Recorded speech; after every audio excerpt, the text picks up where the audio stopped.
नमस्कार, मैं हूं अब्दुल्ला इमाम और दर्शन जहानाबाद में आप सभी का स्वागत है।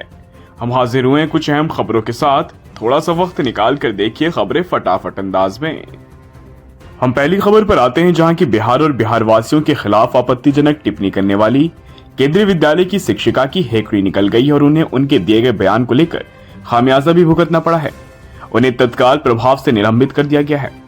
दरअसल शिक्षिका का एक वीडियो सोशल मीडिया पर तेजी से वायरल हुआ था, जिसमें वह बिहार के लोगों के लिए अभद्र भाषा का इस्तेमाल करते नजर आई थी। यह मामला तब सामने आया जब सोशल मीडिया पर शिक्षिका का वीडियो वायरल होने लगा, जिसमें उन्होंने बिहार और वहां के लोगों को लेकर अपमानजनक बातें कही।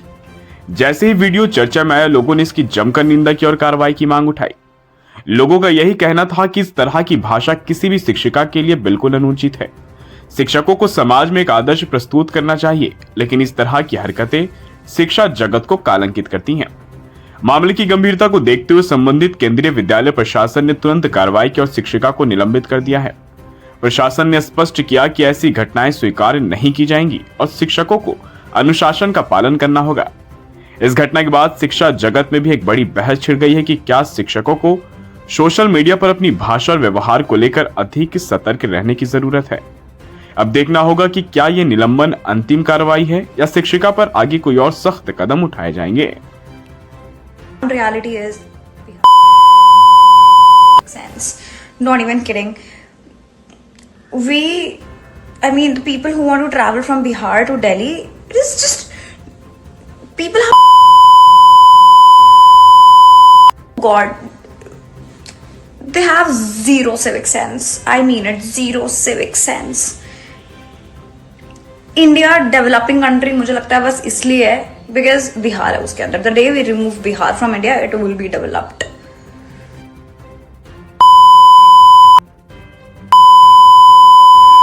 इंडिया के वर्स्ट दे दी। मैं अपनी फर्स्ट पोस्टिंग जिंदगी भर याद रखूंगी। जब मेरे को गोवा दे देते, कहीं भी दे देते, उड़ीसा दे देते, कोई दिक्कत नहीं थी। मुझे साउथ में कहीं भी दे देते, मुझे कोई दिक्कत नहीं थी। यार हिमाचल साइड दे देते, मेरे को हार्ड स्टेशन ही दे देते। अब हम दूसरी खबर पर आते हैं। जब मियां बीवी हो राजी तो फिर क्या करेगा काजी। ये बात चरितार्थ हुई जब उत्तराखंड में तैनात सीआईएसएफ के जवान यशवंत सिंह और गया की युवती प्रीति कुमारी ने जहानाबाद के दक्षिणी सूर्य मंदिर में शादी कर ली। दोनों के दोस्तों और ग्रामीणों की मौजूदगी में विवाह संपन्न हुआ। दरअसल प्रेम कहानी 8 महीने पहले शुरू हुई थी। यशवंत जब अपने पिता से मिलने गए थे, वहीं प्रीति से उनकी मुलाकात हुई। दोनों की नजरें चार हुई और दोनों एक दूसरे को पसंद करने लगे। प्रीति के परिवार को यह रिश्ता मंजूर नहीं था। हालांकि दोनों के एक ही जाति होने के बावजूद भी घर वाले शादी नहीं कराना चाहते थे। उन्होंने प्रीति का रिश्ता दूसरी जगह तय करने की कोशिश की, लेकिन प्रीति ने दूसरी जगह शादी करने से इनकार कर दिया, जिसके बाद दोनों ने भागकर शादी करने का निर्णय लिया। यशवंत छुट्टी लेकर अपने दोस्तों के साथ जहानाबाद पहुंचे। दोनों ने मंदिर में विधि विधान से शादी की। नवविवाहित जोड़े के चेहरे पर खुशी साफ झलक रही थी। यशवंत ने कहा कि वह दोनों एक दूसरे के साथ जीवन बिताने का वादा कर चुके हैं। परिवार की अनुमति नहीं मिलने के कारण उन्होंने मंदिर में शादी की है। उन्होंने आगे यह भी कहा कि प्यार में डरने की जरूरत नहीं, दुनिया चाहे मंजूर करे या ना करे।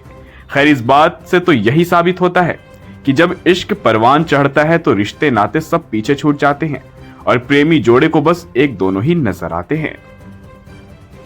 अब हम तीसरी और आखिरी खबर पर आते हैं। महाशिवरात्रि के पावन अवसर पर शिव बारात को लेकर जिला प्रशासन और स्थानीय श्रद्धालुओं के बीच थोड़ी जबरदस्त तानातानी देखने को मिली। जिला प्रशासन की तरफ से नगर थाना अध्यक्ष, एसडी और सीओ ने महाशिवरात्रि पर निकलने वाली शिव बारात में डीजे के उपयोग पर रोक लगा दी। जिला प्रशासन ने साफ कहा कि डीजे के साथ बारात नहीं निकलेगी, जिससे स्थानीय श्रद्धालुओं में नाराजगी हो गई। श्रद्धालुओं का यही कहना था कि शिव बारात हमारी परंपरा है और जब भी निकलेगी तो डीजे के साथ ही निकलेगी। श्रद्धालु अपनी मांग पर अड़े रहे और बारात को ना निकालने की चेतावनी भी दे दी। इसको लेकर घंटों तक प्रशासन और श्रद्धालुओं के बीच बातचीत चलती रही, लेकिन कोई समाधान नहीं निकल सका। काफी गहमा गहमी और बहस के बाद आखिरकार प्रशासन को झुकना पड़ा और डीजे के साथ शिव बारात निकालने की अनुमति दे दी गई। अनुमति मिलते ही श्रद्धालुओं में खुशी की लहर दौड़ गई और सोइया घाट से श्रद्धालु झूमते नाचते हुए शिव बारात लेकर निकले। प्रशासन के अधिकारियों का यही कहना था कि हमारी प्राथमिकता थी कि धार्मिक आस्था और कानून व्यवस्था में संतुलन बनी रहे, इसलिए बातचीत के बाद समाधान निकाला गया। आखिरकार श्रद्धालुओं की भावनाओं को ध्यान में रखते हुए प्रशासन ने शिव बारात में डीजे की अनुमति दे दी और पूरा माहौल भक्तिमय हो गया। भक्तों ने धूमधाम से बारात निकाली और पूरे शहर में हर हर महादेव के जयकारे गूंज उठे। तो दोस्तों, ये थी जहानाबाद के दिन भर की कुछ अहम खबरें। खैर, फिलहाल के लिए बस इतना ही। हमें दीजिए इजाजत। हम फिर से हाजिर होंगे नई खबर को लेकर। तब तक के लिए आप अपना बहुत ख्याल रखिए। आपको हमारी खबर को पेश करने का तरीका अगर पसंद आए तो दर्शन जहानाबाद चैनल को लाइक कीजिए, सब्सक्राइब कर मदद कीजिए और शेयर करना ना भूलें।